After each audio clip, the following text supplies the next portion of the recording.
안녕하세요. 가슴속 이야기에 오신 것을 환영합니다. 오늘은 한 여성의 용기 있는 선택에 대한 이야기를 들려드리려고 해요. 제 이름은 김미영이고 올해 72살입니다. 지금 저는 경상남도 하동의 작은 한옥에서 혼자 살고 있어요. 하지만 불과 1년 전까지만 해도 서울 노원구의 한 빌라에서 셋째의 아들 가족과 함께 지내고 있었답니다. 제 인생을 돌아보면 참 많은 일들이 있었어요. 남편 영수가 갑작스럽게 세상을 떠난 건 2020년이었어요. 코로나가 한창일 때였죠. 병원에서도 면회를 제대로 못하고 혼자 보내드려야 했던 그때가 정말 힘들었어요. 48년을 함께 살았던 사람이 어느 날 갑자기 없어지니까 집이 너무 텅 비어 보이더라고요. 혼자서 밥을 먹어도 맛이 없고 텔레비전을 봐도 재미가 없고 그냥 하루하루가 의미 없이 지나가는 것 같았어요. 그때 막내 아들 성훈이가 말했어요. 어머니, 혼자 계시지 마시고 저희랑 같이 살아요. 지우도 할머니가 있으면 좋아할 거예요. 며느리 소영이도 밝게 웃으며 말했죠. 어머니, 저희가 모시겠어요. 어머니 혼자 계시면 너무 걱정되거든요. 그 말이 그렇게 고마울 수가 없었어요. 정말 눈물이 날 뻔했죠. 그래서 4년 전 제가 살던 집을 정리하고 아들 가족과 함께 살기로 했어요. 처음에는 정말 행복했어요. 손녀 지우가 학교에서 돌아오면 제게 달려와서 안기고 숙제도 함께하고 저녁 준비도 도와주며 살았거든요. 할머니, 오늘 학교에서 그림 그리기 1등 했어요. 우리 지우 정말 잘했구나. 할머니가 어제 색칠 연습시켜준 보람이 있네. 이런 대화들이 제게는 새로운 삶의 이유가 되었어요. 남편을 잃고 상실감에 빠져 있던 저에게 지우는 새로운 희망이었어요. 소영이도 처음에는 저를 정말 잘 따랐어요. 어머니 정말 감사해요. 어머니가 계셔서 저도 마음 편히 직장 다닐 수 있어요. 어머니 요리 솜씨는 정말 최고예요. 저는 이렇게 맛있게 못 만들어요. 지우가 어머니를 정말 좋아해요. 어머니가 최고의 할머니세요. 그런 말들을 들을 때마다 제 마음은 따뜻해졌어요. 아, 내가 여기서 필요한 사람이구나. 내가 이 가족에게 도움이 되는구나 하는 생각에 정말 보람을 느꼈어요. 매일 새벽 5시 반에 일어나서 아침 준비를 했어요. 성은이가 좋아하는 북어국을 끓이고 소영이가 다이어트 중이라고 하면 칼로리 낮은 반찬들을 준비했어요. 지우가 소풍 갈 때면 도시락도 정성스럽게 쌌죠. 할머니가 싸준 도시락이 세상에서 제일 맛있어요. 지우의 그 말 한마디면 새벽 일찍 일어나는 피로도 모두 날아갔어요. 청소며 빨래며 집안일도 제가 도맡아 했어요. 소영이는 직장 다니느라 바쁘고 성훈이도 회사 일이 많다고 하니까 제가 할 수 있는 일을 하는 게 당연하다고 생각했거든요. 그런데 언제부터였을까요? 소영이의 말투가 조금씩 달라지기 시작했어요. 어머니, 지우 간식 너무 많이 주시는 것 같아요. 요즘은 아이들 비만 관리를 해야 해서요. 어머니, 빨래는 제가 할게요. 저랑 방식이 좀 달라서요. 처음에는 대수롭지 않게 넘겼어요. 젊은 사람들은 생각이 다를 수 있고 더 좋은 방법이 있다면 그렇게 하는 게 맞다고 생각했거든요. 하지만 그런 일들이 점점 많아졌어요. 제가 하는 일 하나하나에 지적이 들어오기 시작했어요. 어머니, 청소는 이렇게 하시면 안 돼요. 요즘은 이런 세제를 써야 해요. 어머니, 지우 공부 봐주실 때 너무 엄격하게 하지 마세요. 아이가 스트레스 받아요. 어머니, 음식 간이 너무 세요. 저희는 짜지 않은 걸 좋아해요. 매번 요즘은 이렇게 안 해요. 이런 식으로 하시면 안 돼요 라는 말들이었어요. 마치 제가 시대에 뒤떨어진 사람, 잘못된 방식으로 살아온 사람처럼 느껴졌어요. 그래도 저는 참았어요. 며느리 입장에서는 시어머니가 하는 일이 마음에 안 들 수도 있다고 생각했거든요. 게다가 이 집은 아들 가족의 집이니까 제가 맞춰가는 게 당연하다고 여겼어요. 하지만 마음 한편으로는 서운함이 쌓여갔어요. 30년간 중학교 교사로 살면서 수많은 학생들과 학부모들에게 인정받았던 제가 이 집에서는 왜 이렇게 무능한 사람 취급을 받아야 하는지 이해할 수 없었거든요. 특히 지우와 관련된 일에서 그런 느낌이 더 심했어요. 할머니, 수학 문제 어떻게 푸는지 모르겠어요. 그래, 지우야. 할머니가 설명해 줄게. 그런데 소영이가 보더니 말하는 거예요. 어머니, 지우 공부는 제가 봐줄게요. 요즘 교육 방식이랑 어머니 방식이 달라서 지우가 헷갈려 해요. 그 말을 들었을 때 정말 마음이 아팠어요. 30년간 아이들을 가르쳐온 제가 제 손녀 하나 제대로 못 가르친다는 소리로 들렸거든요. 시간이 흐를수록 저는 이 집에서 점점 작아지는 느낌이었어요. 제가 할 수 있는 일들이 하나둘씩 줄어들고 존재감도 점점 없어지는 것 같았어요. 그러던 어느 날이었어요. 소영이가 샤워를 하고 있는데 지우가 급하게 말하더라고요. 할머니, 엄마가 휴대폰 좀 가져다 달라고 해요. 어디 있는지 못 찾겠어요. 저는 지우를 따라 소영이 방으로 갔어요. 책상 위도 보고 화장대도 살펴봤지만 휴대폰이 보이지 않았어요.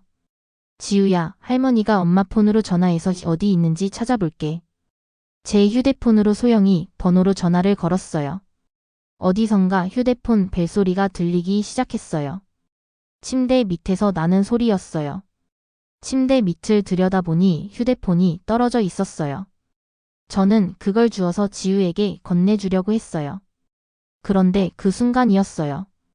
제가 전화를 끊기 전이라 화면이 켜져 있었는데 발신자 표시 부분에 제 이름이 보였어요. 기생충. 처음에는 제가 잘못 본 줄 알았어요. 아니, 그래야만 했어요. 이럴 리가 없다는 생각에 눈을 비비고 다시 한번 자세히 봤어요. 하지만 아무리 봐도 분명했어요. 제 얼굴 사진과 함께 기생충이라고 저장되어 있었어요.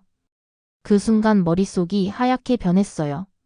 심장이 쿵쾅쾅거리며 귀에서 윙소리가 났어요.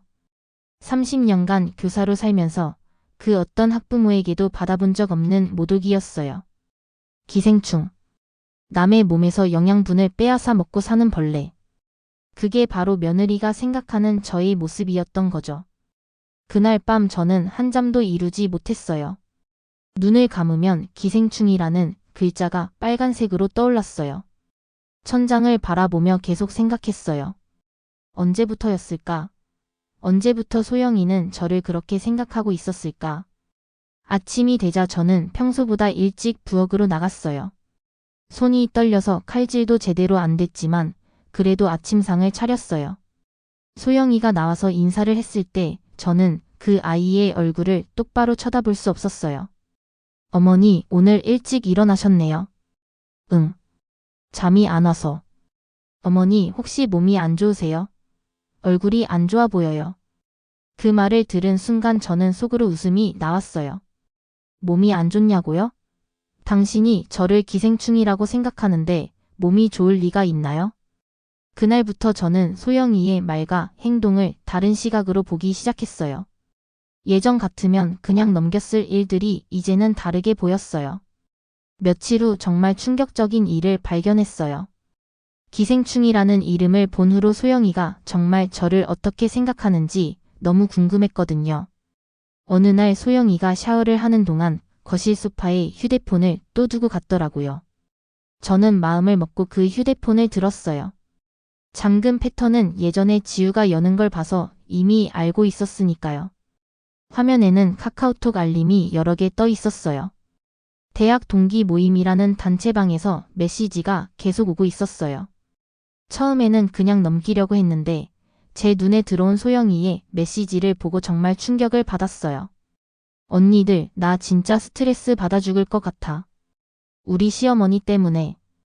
어떻게? 매일 간섭의 잔소리에 진짜 미치겠어. 집에 있으면 숨이 막혀.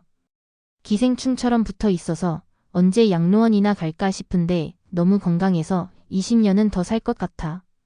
그 아래로 친구들의 댓글이 달려 있었어요. 소영아, 그래도 참아. 얼마 안 남았잖아. 우리 시어머니도 그랬는데 지금은 요양원 계셔. 편해졌어. 소영아, 힘내. 시어머니들은 다 그래. 제 손이 덜덜 떨렸어요. 소영이가 저를 기생충이라고 부르는 건 그냥 화가 나서 한번 그런 게 아니었어요. 평소에도 친구들에게 저를 그렇게 부르고 있었던 거였죠. 더 아래로 내려보니 더 충격적인 내용들이 있었어요. 솔직히 돈은 많이 가지고 있잖아. 그거 정리하고 요양원 보내면 되지 않을까? 맞아.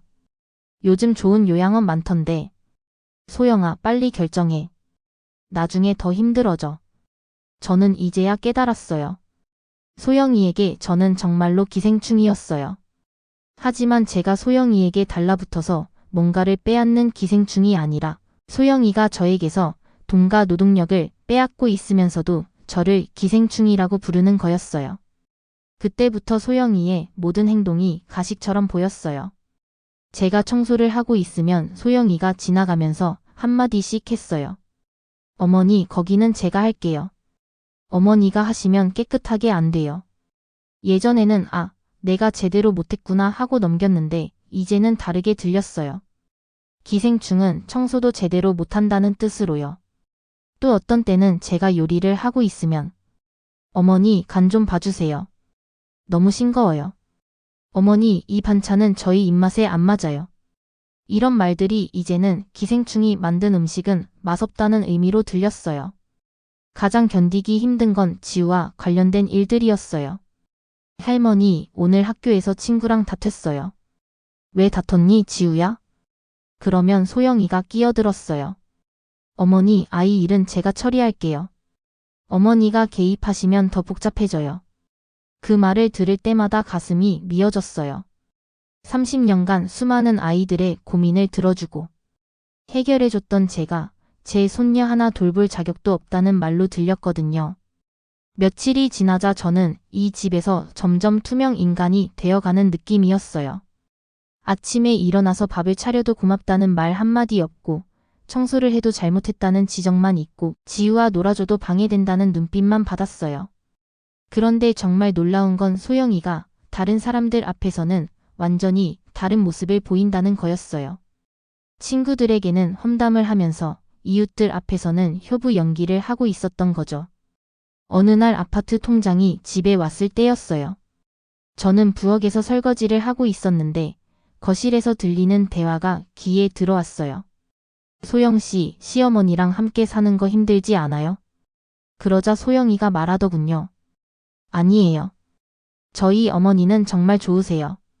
집안일도 다 도와주시고 지우도 잘 봐주시고 저는 정말 복받은 며느리예요. 그 말을 듣는 순간 저는 설거지하던 손을 멈췄어요. 이게 정말 같은 사람이 하는 말인가? 어제까지만 해도 제가 하는 모든 일에 트집을 잡던 그 사람이. 부럽네요. 저는 우리 시어머니 때문에 스트레스 받아 죽겠거든요. 저는 진짜 운이 좋았어요. 어머니가 옛날 선생님이셨거든요. 그래서 지우 교육도 잘 봐주시고 정말 감사해요. 저는 귀를 의심했어요. 며칠 전 친구들에게는 기생충, 스트레스 받아 죽겠어. 20년은 더 살 것 같아라고 말하던 그 입으로 지금은 복받은 며느리, 정말 감사해요 라고 말하고 있으니 말이에요. 마치 두 명의 다른 사람이 한 몸에 들어있는 것 같았어요. 통장이 돌아간 후 소영이는 다시 평소의 모습으로 돌아왔어요. 어머니, 설거지 그렇게 하시면 안 돼요. 기름기가 다 안 빠졌잖아요. 그 순간 저는 깨달았어요. 소영이는 정말로 두 개의 얼굴을 가지고 있었어요. 다른 사람들 앞에서는 효부 연기를, 집에서는 진짜 모습을 보이는 거였어요. 그날 밤 저는 또다시 잠을 이루지 못했어요. 기생충이라는 단어가 계속 머릿속을 맴돌았어요. 그런데 정말 그럴까요? 제가 정말 이 집에 기생하고 있는 걸까요? 저는 차근차근 생각해 봤어요. 제가 이 집에 와서 한 일들을요.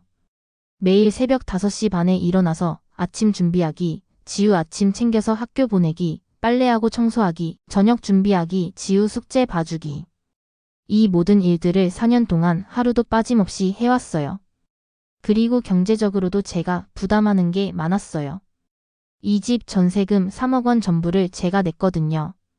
매달 생활비도 제 연금에서 대부분을 보태고 있었고요. 그런데 기생충이라고요? 누가 누구한테 기생하고 있는 건지 모르겠더라고요. 그 생각을 하니까 억울함이 밀려왔어요. 동시에 화도 났어요. 4년 동안 이 집을 위해 희생한 제 노력과 돈을 소영이는 당연하게 여기고 있었던 거예요. 그 다음 날부터 저는 소영이를 더 자세히 관찰하기 시작했어요. 정말로 저를 기생충이라고 생각하는지 아니면 그냥 화가 나서 그렇게 저장한 건지 확인하고 싶었거든요. 그런데 며칠 관찰해보니 소영이의 태도에는 일관성이 있었어요. 저를 무시하고 제가 하는 일을 평가절하하고 제 존재 자체를 귀찮아하는 태도 말이에요.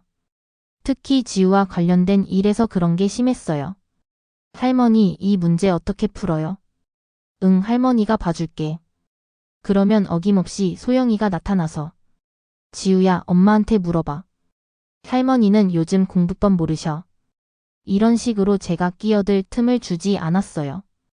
또 어떤 때는 제가 지우한테 뭔가를 사주려고 하면 어머니, 아이한테 그런 거 사주시면 안 돼요. 요즘 교육 방침에 어긋나거든요. 이런 식으로 제 행동을 제재했어요. 점점 저는 이 집에서 할 수 있는 일이 줄어들고 있었어요. 청소도 요리도 지우 돌보는 것도 하나하나 제 손에서 벗어나고 있었어요. 그러면서 동시에 소영이는 저에게 경제적 도움은 계속 받고 있었어요. 생활비며 각종 공과금이며 여전히 제 통장에서 나가고 있었거든요. 그때 저는 깨달았어요. 소영이에게 저는 정말로 기생충이었어요. 하지만 제가 소영이한테 달라붙어서 피를 빨아먹는 기생충이 아니라 소영이가 저에게 달라붙어서 돈과 노동력을 빼앗고 있으면서도 저를 기생충이라고 부르는 거였어요. 그 사실을 깨달은 순간 저는 결심했어요. 더 이상은 안 되겠다고. 이 기생충에게 더 이상 피를 빨리면 안 되겠다고 말이에요. 하지만 막상 뭘 어떻게 해야 할지는 막막했어요. 72살의 나이에 새로 시작한다는 게 말처럼 쉬운 일은 아니었거든요. 그래도 일단은 제 상황을 정확히 파악해 보기로 했어요. 먼저 제 경제 상황부터 정리해 봤어요. 교직원 연금이 매달 160만 원 나오고 적금이 5천만 원, 그리고 남편이 남긴 보험금이 2억 원 정도 있었어요. 여기에 이 집 전세금으로 낸 3억까지 합치면 총 8억 정도였어요.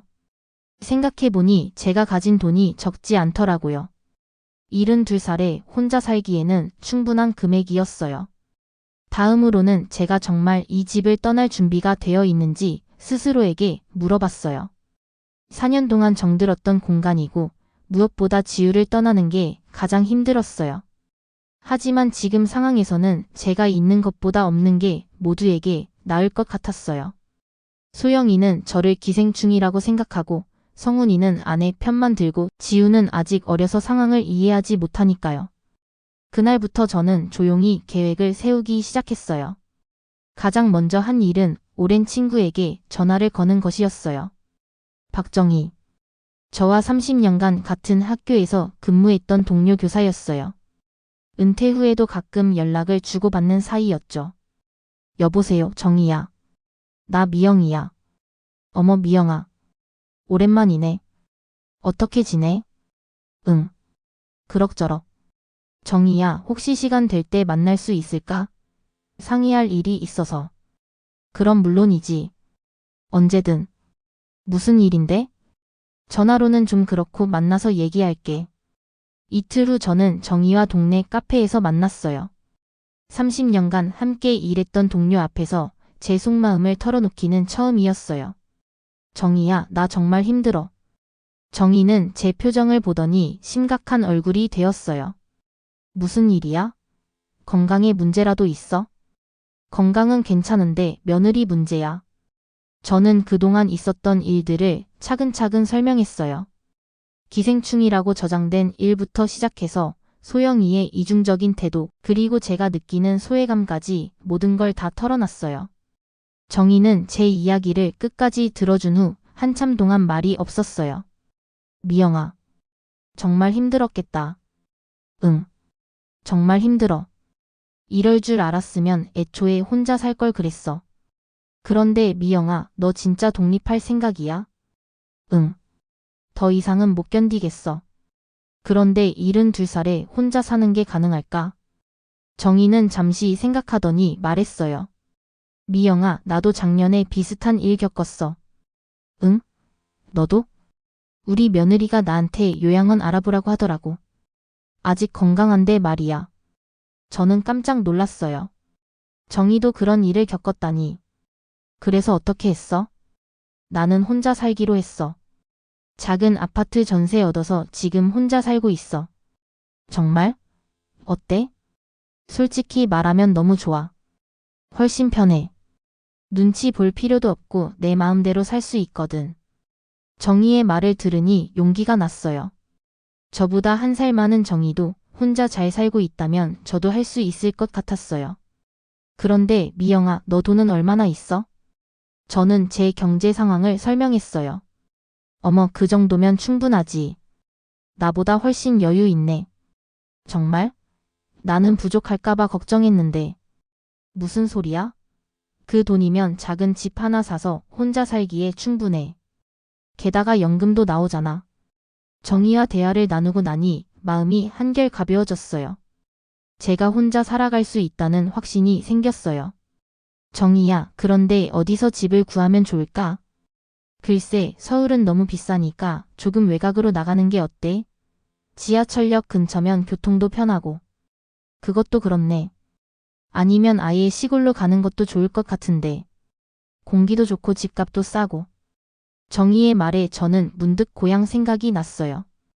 경상남도 하동. 제가 태어나고 자란 곳이었죠. 부모님이 돌아가신 후 형제들도 뿔뿔이 흩어져서 오랫동안 가보지 않았지만 가끔 그리워하던 곳이었어요. 정희야, 나 고향으로 가볼까 생각 중이야. 고향? 어디? 하동. 거기서 작은 집 하나 사서 조용히 살고 싶어. 좋은 생각이네. 하동이면 집값도 서울의 반값도 안 될 텐데. 그날 정희와 헤어진 후 저는 마음이 한결 정리되었어요. 이제 구체적인 계획을 세울 시간이었어요. 집에 돌아와서 저는 인터넷으로 하동 지역 부동산 정보를 찾아봤어요. 정말 정희 말대로 집값이 서울의 절반도 안 되더라고요. 작은 단독주택이 8천만 원 정도면 살 수 있었어요.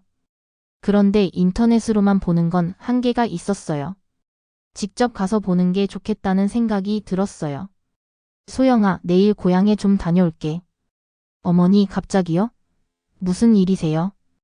오랜만에 고향 구경도 할 겸 옛날 친구도 만날 겸. 그러세요. 조심히 다녀오세요. 소영이는 특별히 의심하지 않았어요. 그냥 늙은 시어머니가 고향에 가는 걸로만 생각했나 봐요. 다음 날 아침 저는 일찍 집을 나섰어요. 서울역에서 기차를 타고 4시간 정도 가니 하동에 도착했어요. 오랜만에 보는 고향은 많이 달라져 있었어요. 새로운 건물들도 많이 생겼고 도로도 넓어졌어요. 하지만 어린 시절 뛰어놀던 골목들은 여전히 그대로 남아 있었어요. 저는 부동산을 몇 군데 돌아봤어요. 인터넷에서 본 것보다 더 좋은 집들이 많았어요. 특히 마음에 든 건 작은 정원이 딸린 단독주택이었어요. 집은 작았지만 깔끔하게 리모델링 되어 있었고 가격도 7,500만 원으로 제 예산에 딱 맞았어요. 이 집 조건이 어떻게 되나요? 네, 작년에 전체적으로 수리를 했고요. 수도나 전기시설도 다 새로 했어요. 마당에서 텃밭도 할 수 있어요. 부동산 중개업자의 설명을 들으니 더욱 마음에 들었어요. 텃밭에서 채소도 기르고 작은 정원에서 꽃도 키우며 살면 얼마나 좋을까 하는 상상이 들었어요. 계약은 언제 가능한가요? 언제든 가능해요. 집주인이 급하게 팔고 싶어 해서요. 저는 그 자리에서 계약금을 걸었어요.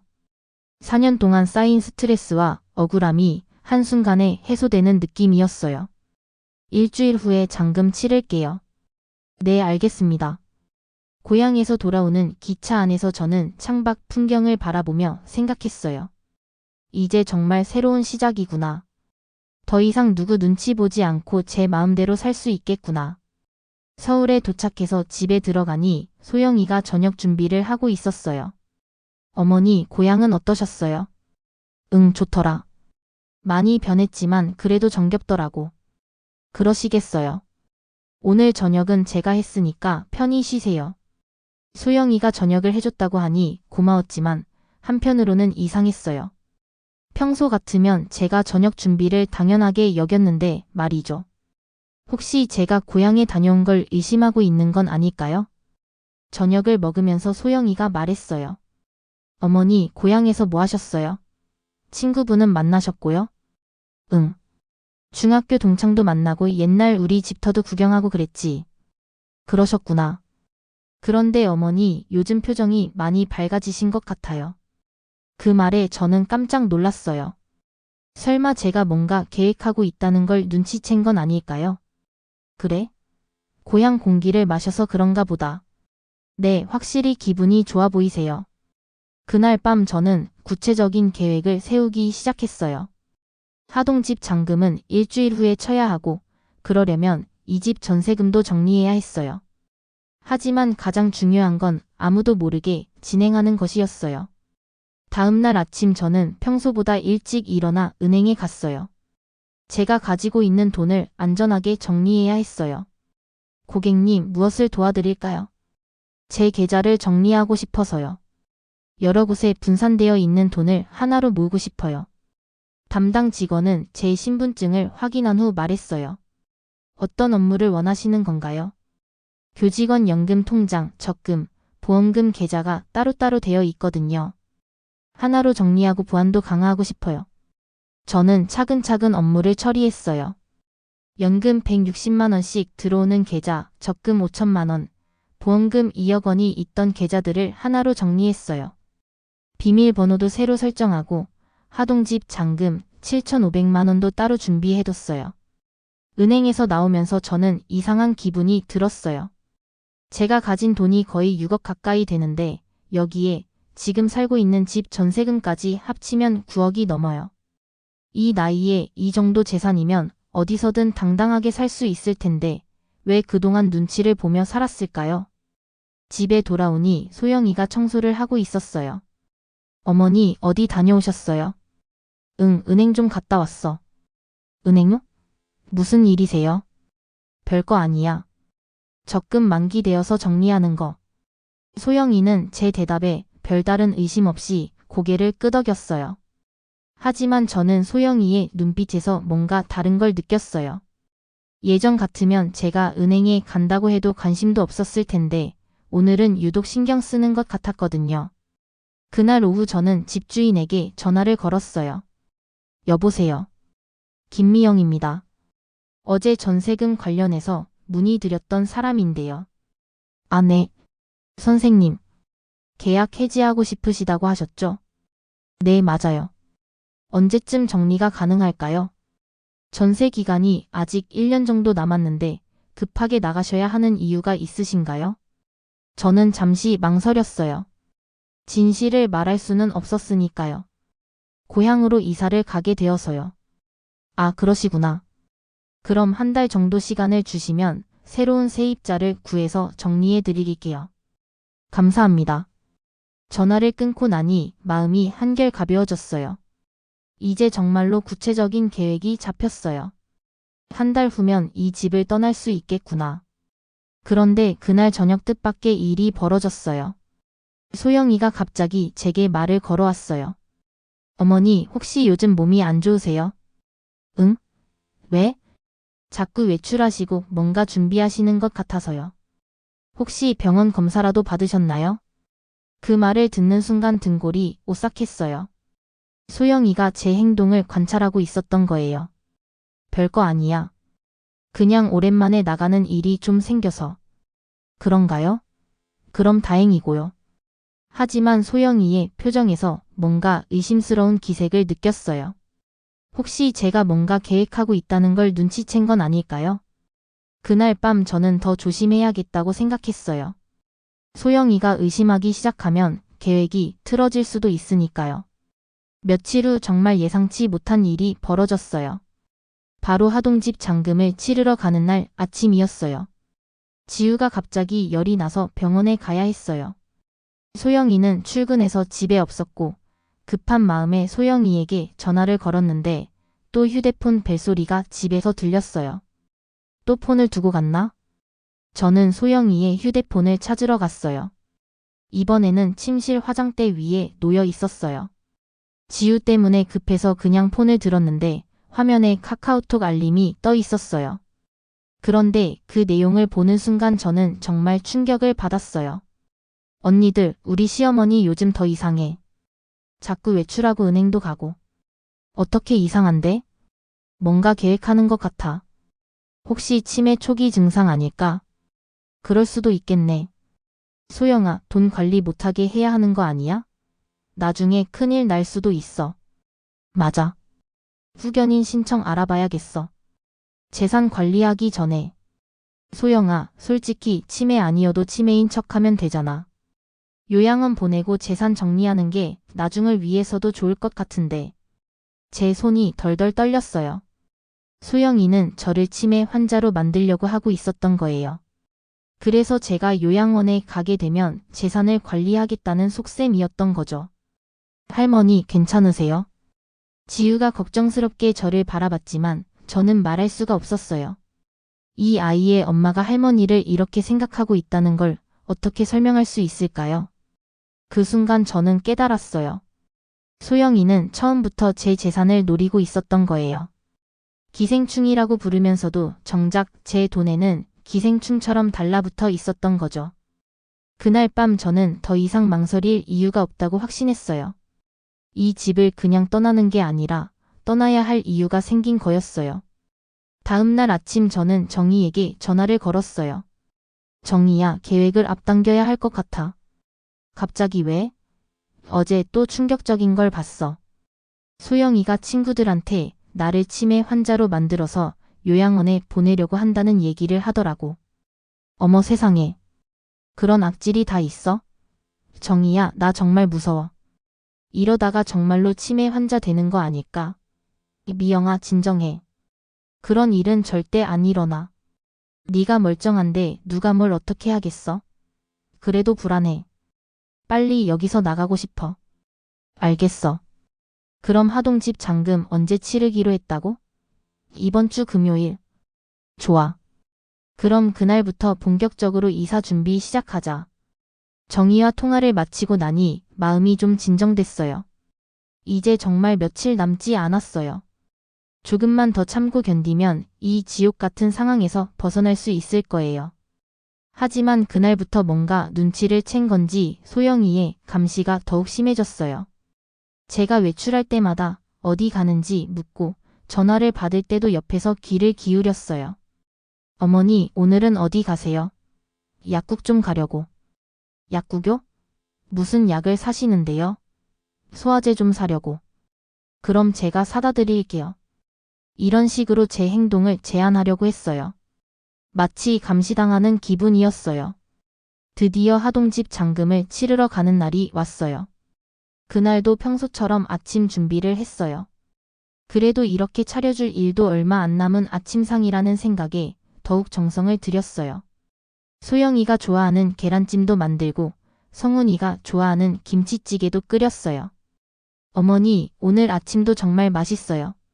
소영이가 밝게 웃으며 말했지만 저는 더 이상 그 말을 믿을 수 없었어요. 며칠 전 본 카톡 대화가 계속 머릿속을 맴돌았거든요. 어머니, 오늘은 어디 가실 예정이세요? 또 감시하려는 건가요? 저는 최대한 자연스럽게 대답했어요. 친구 만나러 나갔다 올게. 그러세요? 조심히 다녀오세요. 식사를 마친 후 저는 가방을 챙겼어요. 하동집 잔금 7,500만 원을 치르러 가는 중요한 날이었어요. 하지만 마음 한편으로는 이상한 예감이 들었어요. 오후에 집으로 돌아와서 저는 정말 놀라운 광경을 목격했어요. 거실에 온 가족이 모여 앉아 있었거든요. 소영이, 성훈이, 그리고 지우까지. 어머니, 어서 오세요. 앉으세요. 성훈이가 평소와 다른 진중한 표정으로 말했어요. 뭔가 심각한 대화를 나누고 있었던 것 같았어요. 무슨 일이야? 어머니, 저희가 상의할 게 있어서요. 소영이가 조심스럽게 입을 열었어요. 상의? 무슨 상의? 어머니, 요즘 많이 피곤해 보이세요. 혹시 건강에 문제는 없으신지요? 저는 그들이 무엇을 노리는지 알 수 있었어요. 바로 며칠 전 본 카톡 대화의 연장선이었죠. 건강하다고 몇 번을 말해야 하니? 어머니, 그런데 요즘 자꾸 깜빡하시는 일이 많아지신 것 같아서요. 혹시 정밀 검사라도 받아보시는 게 어떨까요? 드디어 본색을 드러내는군요. 저는 소영이의 눈을 똑바로 바라봤어요. 무슨 검사? 치매 검사 같은 거요. 요즘 정말 깜빡하시는 일이 많으시잖아요. 그 순간 제 안에서 뭔가 폭발했어요. 드디어 이것들이 나를 치매로 몰아붙일 작정이었어요. 기생충의 양로원에 이제 하다하다 치매로 만들려는 것이었어요. 더 이상 참을 수 없었어요. 소영아. 내 어머니. 혹시 내 휴대폰에 저장된 내 이름이 뭔지 기억나니? 소영이의 얼굴이 순간 굳어졌어요. 성훈이는 무슨 얘기인지 모르겠다는 표정이었어요. 무슨 말씀이세요? 너네 이름을 뭐라고 저장해놨지? 소영이는 당황한 기색을 감추지 못했어요. 어머니 갑자기 그런 얘기를 왜? 기생충. 그게 네가 나한테 붙인 이름이지. 그 순간 거실이 조용해졌어요. 성훈이는 놀란 표정으로 소영이를 바라봤어요. 소영아, 그게 무슨 소리야? 소영이는 얼굴이 하얗게 질리며 변명하기 시작했어요. 어머니, 그건 그냥 친구들끼리 하는 농담이었어요. 스트레스 받을 때 그런 말을 하기도 하는 거지 진심이 아니에요. 농담? 무슨 소리를 하고 있어? 저는 스마트폰을 꺼냈어요. 며칠 전 캡처해둔 화면들을 보여줬어요. 이것도 농담이야? 화면에는 소영이가 친구들과 나눈 대화가 고스란히 담겨 있었어요. 성훈이가 화면을 보더니 충격받은 표정을 지었어요. 소영아, 이게 뭐야? 저는 계속해서 다른 화면들도 보여줬어요. 치매 환자로 만들어서 요양원에 보내려고 한다는 내용, 재산을 정리하려고 한다는 내용까지. 소영이의 얼굴이 점점 창백해졌어요. 어머니, 이건 정말 그냥 나를 치매 환자로 만들어서 요양원에 보내려고 했던 거 아니야? 성훈이가 소영이를 바라보며 말했어요. 소영아, 이건 좀 심한 거 아니야? 어머니한테 이런 말을 하다니. 그 순간 저는 작은 희망을 품었어요. 그래, 우리 아들만은 내 편이 되어줄 거라고. 하지만 성훈이의 다음 말이 그 희망을 산산조각 냈어요. 그래도 뭐. 소영이도 스트레스 많이 받았을 거 아니야. 어머니도 요즘 좀 예민하셨잖아요. 그냥 오해일 수도 있고. 그 순간 저는 확신했어요. 아, 너는 끝까지 엄마 편이 아니었구나. 오해? 제 목소리는 떨리고 있었어요. 그 순간 가슴 깊은 곳에서 차가운 무언가가 올라왔어요. 분노도 아니고 슬픔도 아닌 그냥 모든 것에 대한 체념이었어요. 그 말을 들은 순간 마지막 남은 희망이 끝마저 뚝 끊어지는 느낌이었어요. 40년간 키운 내 아들이 기생충이라는 말을 들어도 아내 편을 드는 모습을 보니 이 집에서 진짜 가족은 나 혼자였구나 하는 절망감이 밀려왔어요. 내 이름을 기생충이라고 저장한 게 오해야?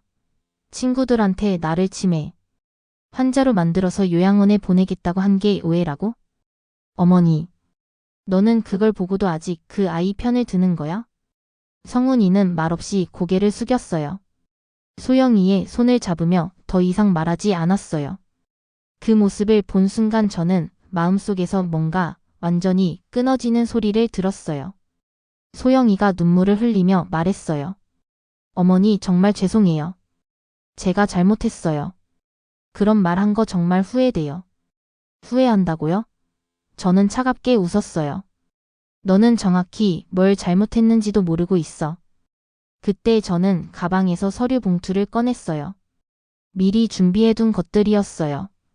이게 뭔지 알아? 두 사람의 시선이 서류에 집중됐어요. 이건 전세 계약 해지 서류야. 소영이와 성훈이의 표정이 동시에 굳어졌어요. 뭐라고요? 내 명의로 된 전세금이니까 내 마음대로 뺄 수 있어. 이미 집주인과도 얘기 다 끝났어. 어머니 설마. 그리고 이건 하동의 산집 계약서야. 오늘 잔금 치르고 왔어. 성훈이가 믿을 수 없다는 듯 소리쳤어요. 엄마 진심이세요? 응, 진심이야. 이렇게까지 하실 필요는 없잖아요. 우리 가족이잖아요. 그 말에 저는 차갑게 대답했어요. 가족이면 적어도 나한테 기생충이라는 이름은 안 붙였겠지. 가족이면 내가 새벽 5시 반에 일어나서 4년 동안 밥 차려준 것도 고마워했겠지. 가족이면 내가 지우 돌보고 집안일 도맡아 한 것도 인정해줬겠지. 가족이면 내 앞에서는 고마워한다고 하면서 뒤에서 친구들한테 치매라고 놀리지는 않았겠지. 소영이가 울먹이며 말했어요. 어머니, 그럼 저희는 어떻게 해요? 지우는 어떻게 되고요? 그건 너희가 알아서 해. 이제부터 너희 삶은 너희가 책임져. 그럼 어머니는 어디서 사실 거예요? 저는 조용히 미소 지었어요. 하동. 내가 태어난 고향에서 조용히 살 거야. 성훈이가 충격에 빠진 채 말했어요. 엄마 정말 그러실 거예요? 그래. 더 이상은 기생충이라고 불리면서 살고 싶지 않아. 순간 거실이 고요해졌어요. 소영이는 계속 울고 있었고 성훈이는 말을 잃었어요. 그때 지우가 조심스럽게 말했어요. 할머니가 어디로 가시는 거예요? 그 순진한 목소리를 들으니 가슴이 미어졌어요. 하지만 저는 이미 결정한 일이었어요. 지우야, 할머니는 할머니가 행복할 수 있는 곳으로 가는 거야. 언제 가세요? 곧. 소영이가 갑자기 제 앞에 무릎을 꿇었어요. 어머니, 제발 용서해 주세요. 제가 정말 잘못했어요. 다시는 그런 일 없을게요.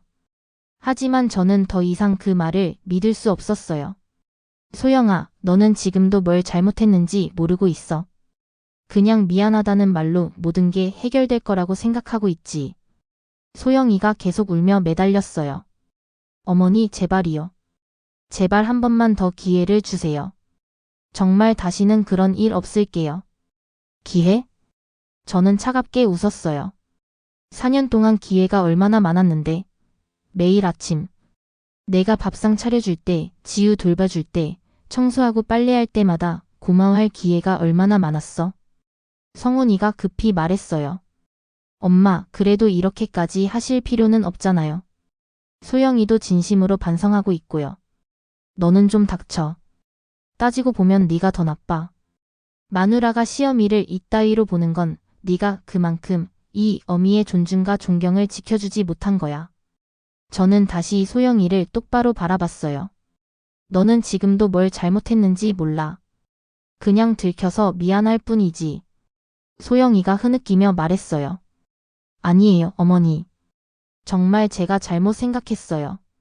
어머니가 얼마나 저희를 위해 희생하셨는지 이제야 깨달았어요. 이제야? 저는 비웃었어요. 4년 동안 뭘 본 거야? 내가 새벽마다 일어나서 밥하는 것도 못 봤어? 지우 아플 때 밤새 간병하는 것도 못 봤고? 다시 성훈이가 얘기했어요. 그게 아니라 엄마도 좀 이해해 주시면. 뭘 이해해? 나를 기생충이라고 부른걸? 치매 환자로 만들어서 요양원에 보내려고 한걸? 성훈이는 할 말을 잃었어요. 하지만 여전히 소영이의 손을 놓지 않았어요. 그 모습을 보며 저는 확신했어요. 이 아이는 정말 끝까지 아내 편이구나. 그렇게 울며 잘못을 빌고 반성을 한다던 소영이가 갑자기 다른 얘기를 꺼냈어요. 어머니, 그런데 어머니 돈은 어떻게 되는 거예요? 그 순간 거실이 조용해졌어요. 드디어 본심이 나왔구나. 돈? 무슨 돈? 아니, 그게. 집도 빼시고 이사도 가시면 저희는, 너희는 뭐? 생활이.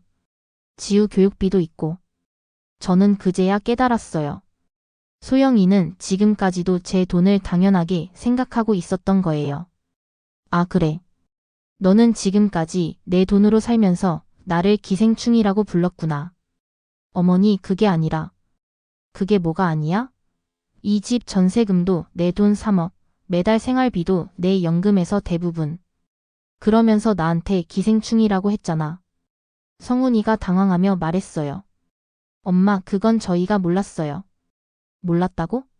4년 동안 누가 돈 내는지 몰랐다고? 저는 가방에서 통장 사본을 꺼냈어요. 여기 다 기록되어 있어.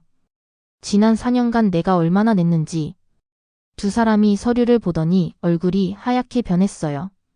어머, 이렇게나 많이. 소영이가 작은 목소리로 중얼거렸어요.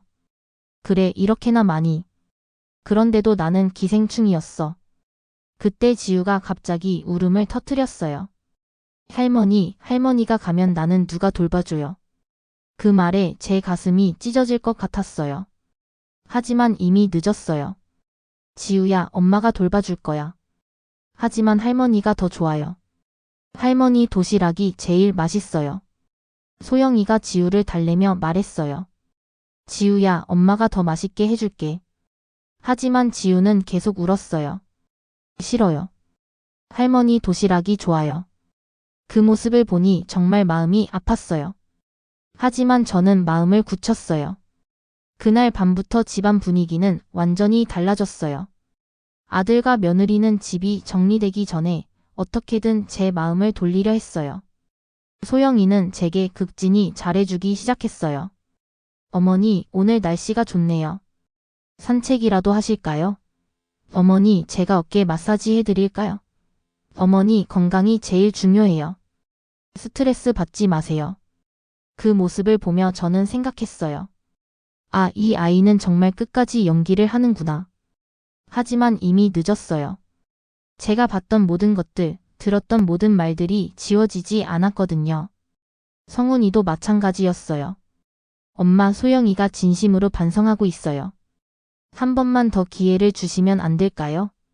엄마, 우리가 그동안 너무 몰랐어요. 앞으로는 정말 달라지게요. 하지만 저는 더 이상 그런 말들을 믿을 수 없었어요.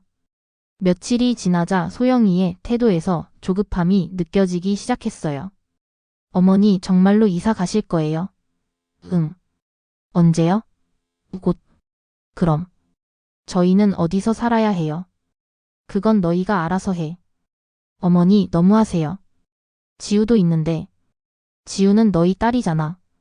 당연히 너희가 책임져야지. 그날 저녁 소영이와 성훈이가 조용히 대화하는 소리가 들렸어요. 여보, 어떡하지? 정말로 이사 가시면. 글쎄. 엄마 마음이 완전히 돌아선 것 같은데. 미치겠네, 진짜. 전세금이 3억이라고 했잖아. 정 안 되면 그 돈 중 일부라도 달라고 하자. 그 대화를 들으면서 저는 웃음이 나왔어요. 아직도 상황을 제대로 파악하지 못하고 있더군요. 그러던 어느 날 집주인에게서 전화가 왔어요. 선생님, 새로운 세입자가 나타났어요. 다음 주에 계약하고 싶다고 하는데요. 좋습니다. 언제 계약할까요? 다음 주 월요일 오전이 어떠세요? 네, 그렇게 하죠. 전화를 끊고 나니 정말로 마지막이구나 하는 생각이 들었어요. 그날 저녁 저는 가족들에게 마지막 통보를 했어요. 다음 주 월요일에 집 정리해. 소영이와 성훈이의 얼굴이 동시에 굳어졌어요. 정말로요? 응. 이제 정말 끝이야. 그날 밤 저는 마지막으로 이 집에서 보내는 밤이라는 생각에 잠이 오지 않았어요. 하지만 후회는 없었어요. 오히려 속이 시원했어요. 드디어 기생충에서 벗어날 수 있다는 안도감이 컸거든요. 내일이면 정말로 새로운 삶이 시작돼요. 그날 밤 저는 처음으로 제 존재를 존중으로 대우했어요. 더 이상 누구의 눈치를 보지 않고 제가 원하는 대로 살겠다는 결심을 확고히 했어요. 이제 정말로 새로운 시작이었어요. 기생충이 아닌 당당한 김미영으로 살아갈 시간이 왔어요. 그 다음 주 월요일이 드디어 왔어요. 제가 정말로 이 집을 떠나는 날이었어요. 새벽 4시, 아무도 깨지 않은 사이 저는 미리 준비해둔 캐리어를 꺼냈어요. 며칠 전부터 조금씩 정리해둔 제 짐들이었어요. 사진 몇 장, 남편이 남긴 편지 한 통, 지우가 그려준 그림 몇 개, 그리고 제가 아끼던 책 몇 권. 72년 인생을 담기에는 너무 작은 가방이었지만 새로 시작하기에는 충분했어요. 부엌으로 조용히 내려가서 마지막으로 커피를 한 잔 내렸어요. 4년 동안 매일 아침 서 있던 그 자리에서 마시는 마지막 커피였어요. 창밖으로 보이는 아침 풍경을 바라보며 생각했어요. 앞으로는 하동 고향에서 이런 여유로운 아침을 맞이하겠구나. 그때였어요. 소영이가 방에서 나왔어요. 평소보다 이른 기척에 놀란 듯 저를 바라보며 물었어요.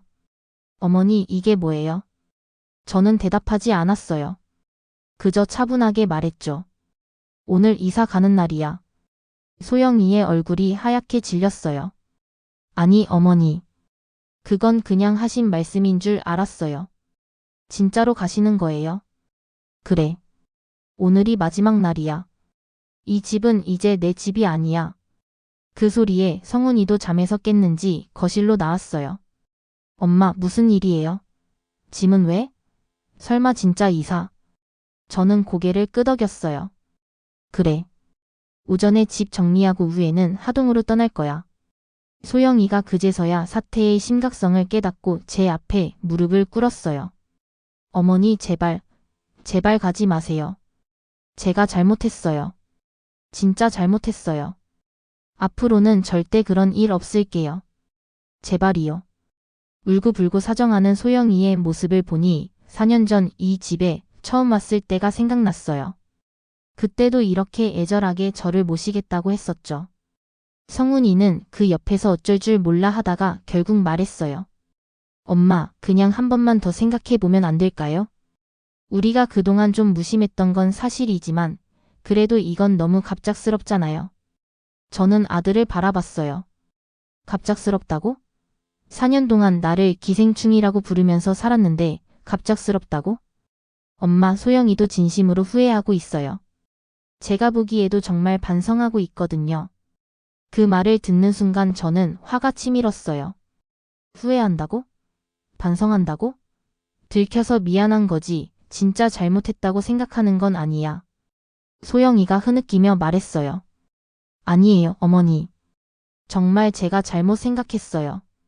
어머니가 얼마나 소중한 분인지 이제야 깨달았어요. 이제야? 저는 비웃었어요. 4년 동안 뭘 봤는데 이제야 깨달아? 매일 새벽에 일어나서 밥 차려주는 것도 못 봤어? 지우 아플 때 밤새 간병하는 것도 못 봤고? 그때 지우가 잠에서 깨어나왔어요. 거실의 소란스러운 분위기에 놀란 듯 저를 바라봤어요. 할머니, 왜 다들 울어요? 할머니는 왜 가방을 들고 있어요? 그 순진한 질문에 제 가슴이 미어졌어요. 하지만 이미 결정한 일이었어요. 지우야, 할머니는 할머니가 행복할 수 있는 곳으로 가는 거야.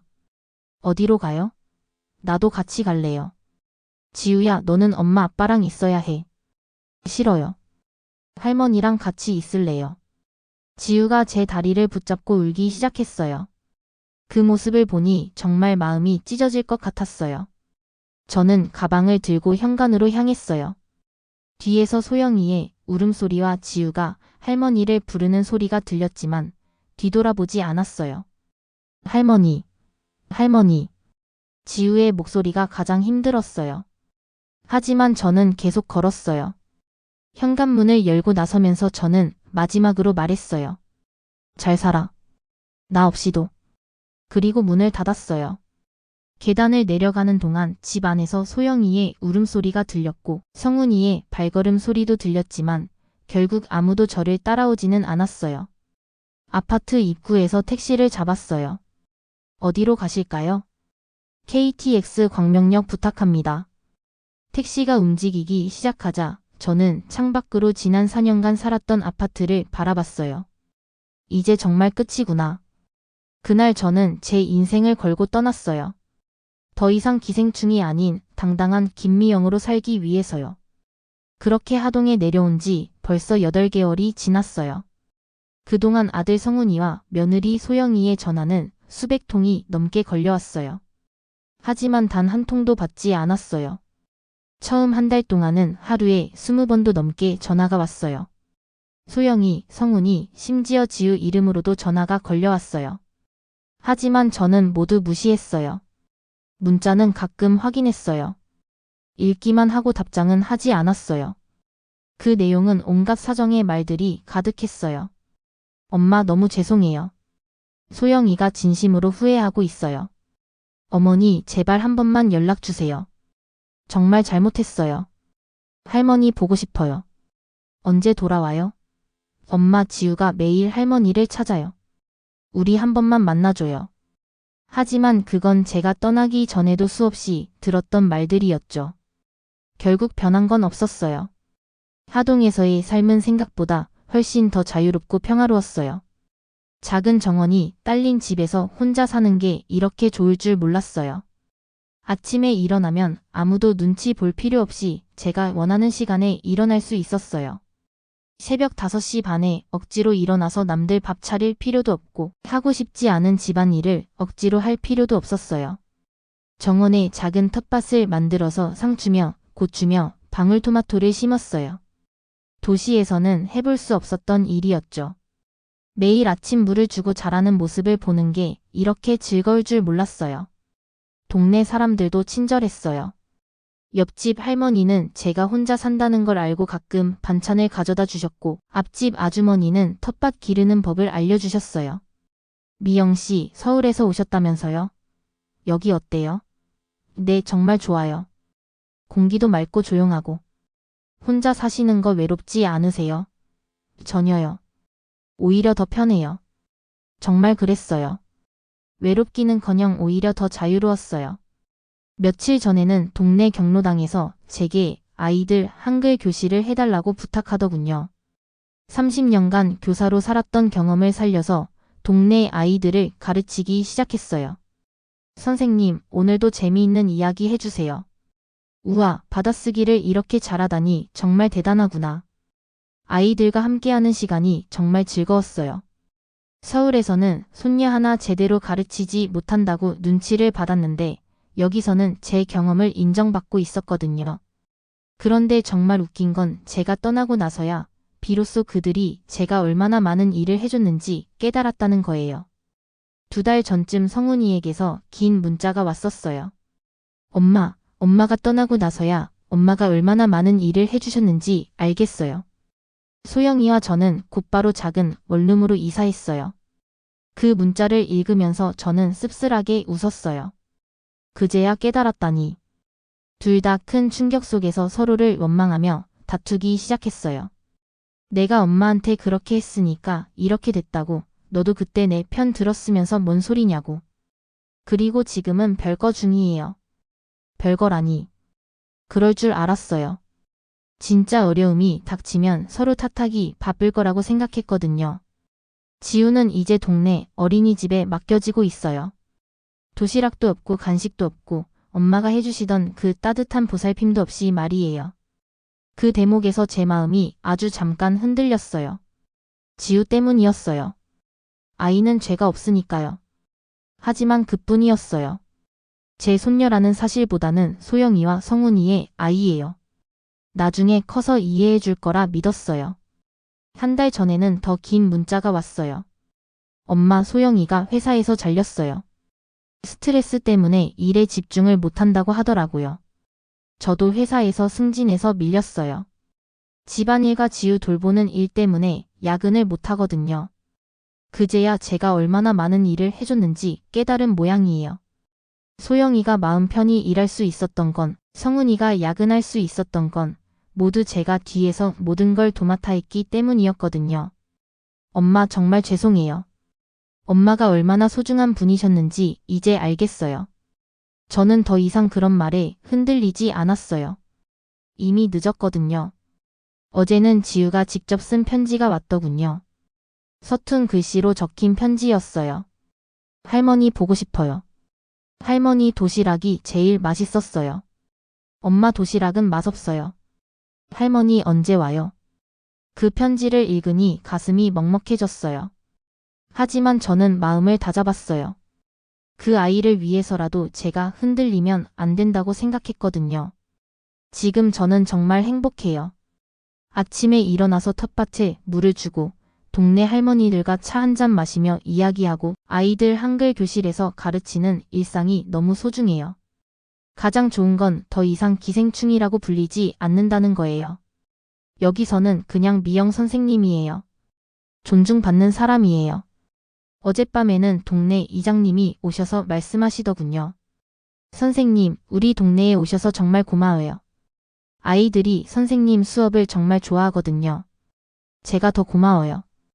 여기서 새로운 보람을 찾았어요. 정말 그랬어요. 서울에서는 손녀 하나 제대로 가르치지 못한다고 무시당했는데 여기서는 제 30년 경험을 인정받고 있었거든요. 그리고 무엇보다 제가 원하는 대로 살 수 있다는 게 가장 좋아요. 누구 눈치 보지 않고 제 마음대로 일어나고, 제 마음대로 밥 먹고, 제 마음대로 쉴 수 있어요. 가끔 서울에서의 4년을 생각해보면 그때는 정말 어떻게 살았나 싶어요. 매일 새벽 5시 반에 일어나서 남들 밥 차려주고, 청소하고 빨래하고 아이 돌보고. 그러면서도 감사하다는 말 한 번 제대로 못 들었어요. 오히려 하는 일마다 지적받고 시대에 뒤떨어진다고 무시당하고 급기야는 기생충이라고 불렸죠. 하지만 이제는 다 과거예요. 저는 더 이상 그런 대우를 받으며 살지 않아요. 며칠 전 동네 할머니가 그러더군요. 미영 씨, 서울에서 올 때랑 지금이랑 완전 다른 사람 같아요. 표정이 훨씬 밝아졌어요. 정말 그래요. 거울을 보면 제 얼굴도 많이 달라진 게 느껴져요. 예전에는 항상 눈치 보는 표정이었는데 지금은 당당해 보여요. 오늘도 텃밭에서 토마토를 따면서 생각했어요. 정말 많은 일이 있었구나. 8개월 전만 해도 상상도 못했던 삶을 살고 있구나. 어제는 동네 할머니들과 함께 전통 방식으로 된장을 담갔어요. 서울에서는 된장 담그는 것도 요즘은 그렇게 안 해요 라는 소리를 들었는데 여기서는 미영 씨 된장이 제일 맛있다는 칭찬을 받았어요. 그 순간 정말 눈물이 날 뻔했어요. 30년간 가족들 된장 담가주면서도 제대로 된 인정 한 번 못 받았는데 여기서는 제 경험과 솜씨를 인정받고 있으니까요. 오늘 오후에는 한글 교실이 있는 날이에요. 아이들이 저를 얼마나 좋아하는지 몰라요. 미영 선생님, 오늘은 무슨 이야기 해주세요. 선생님이 써주신 받아쓰기가 제일 재미있어요. 그런 말들을 들을 때마다 가슴이 벅차올라요. 서울에서는 손녀 하나 제대로 가르치지 못한다고 무시당했는데 여기서는 30년 교직 경험을 인정받고 있어요. 무엇보다 좋은 건 더 이상 아무도 저를 기생충이라고 부르지 않는다는 거예요. 여기서 저는 그냥 미영 선생님이에요. 존중받는 사람이고 필요한 사람이에요. 며칠 전에는 동네 이장님이 직접 찾아오셔서 말씀하시더군요. 선생님, 우리 동네 발전위원회 위원 하나 해주시면 안 될까요? 선생님 같은 분이 계셔야 우리 동네가 더 좋아질 것 같아서요. 정말 깜짝 놀랐어요. 서울에서는 아무도 제 의견을 묻지 않았는데 여기서는 제 경험과 지혜를 인정해 주시니까요. 어젯밤에는 서울에서 온 마지막 문자를 확인했어요. 성훈이가 보낸 것이었어요. 엄마 소영이랑 이혼 절차 들어갔어요. 환경이 힘들어지니 서로에게 지쳤나 봐요. 지우는 제가 키우기로 했어요. 엄마 정말 후회돼요. 엄마가 얼마나 소중한 분이었는지 이제 알겠어요. 하지만 이미 늦었다는 것도 알아요. 엄마 행복하게 사세요. 그 문자를 읽으면서 저는 복잡한 기분이었어요. 슬프기도 하고 한편으로는 예상했던 일이라 놀랍지도 않았어요. 진짜 어려움이 닥치니까 서로 원망하고 헤어지는 거죠. 4년 동안 저를 기생충이라고 부르면서도 제 돈과 노동력에는 의지했던 그들이 정작 저 없이는 아무것도 할 수 없다는 걸 깨달은 거예요. 하지만 저는 더 이상 그들을 위해 눈물 흘리지 않아요. 제가 선택한 길이었고 올바른 선택이었으니까요. 오늘 아침 거울을 보니 정말 많이 달라진 제 모습을 발견했어요. 예전에는 항상 피곤하고 초조한 표정이었는데 지금은 평화롭고 당당해 보여요. 72살에 새로 시작한다는 게 두렵기도 했지만 지금은 정말 잘한 선택이었다고 확신해요. 더 이상 새벽 5시 반에 억지로 일어나지 않아도 되고 누구 눈치 보며 밥상을 차릴 필요도 없어요. 하고 싶은 말 참지 않아도 되고 제 돈 제 마음대로 쓸 수 있어요. 가장 좋은 건 뒤에서 저를 비웃거나 무시하는 사람이 없다는 거예요. 더 이상 기생충이 아니라 그냥 존중받는 김미영으로 살 수 있어서 매일이 행복해요. 늦었지만 이렇게라도 제 삶을 되찾을 수 있었던 건 그 기생충이라는 단어 덕분이었는지도 모르겠어요. 그 모욕이 제 가슴을 찔렀기에 저는 더 이상 물러서지 않기로 결심할 수 있었거든요. 그리고 지금은 정말 너무 행복해요.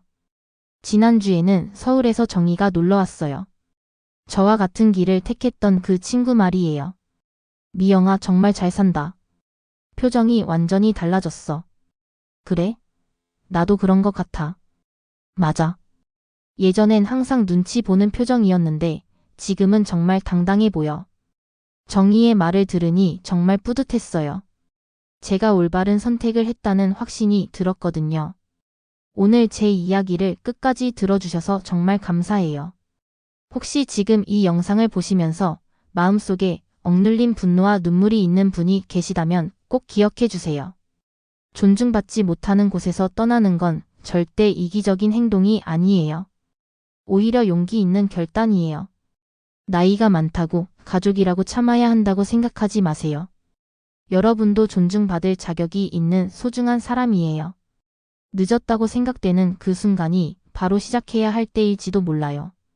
저처럼 72살에도 새로운 인생을 시작할 수 있어요. 용기를 내세요. 오늘 가슴속 이야기가 여러분에게 조금이나마 위로와 용기가 되었다면 구독과 좋아요 한 번씩 눌러주세요. 그리고 미영 씨의 선택에 대해 댓글로도 의견 남겨주세요. 모두 건강하시고 행복하세요. 감사합니다.